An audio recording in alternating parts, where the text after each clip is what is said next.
عدل نامہ رسول صلی اللہ علیہ وسلم سے حاصل شدہ پیغام۔ بسم اللہ الرحمن الرحیم۔ محترم ناظرین سامعین، ہم عدل پر 30 ساتھ پیش کر چکے ہیں۔ اب ان کی عدل نامہ رسول صلی اللہ علیہ وسلم میں، نبی اکرم صلی اللہ علیہ وسلم کے اسماء مبارک کی روشنی میں حاصل شدہ پیغام،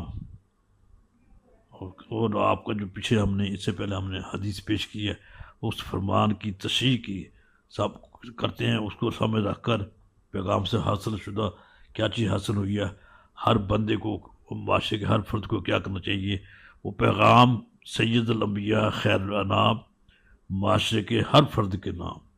اب ہم معاشرے کے ہر فرد کو مخاطب کریں گے، اس کو اس کی ذمہ داری کے بارے میں بتائیں گے۔ اب آئندہ اقساط میں یہ سلسلہ شروع ہوگا۔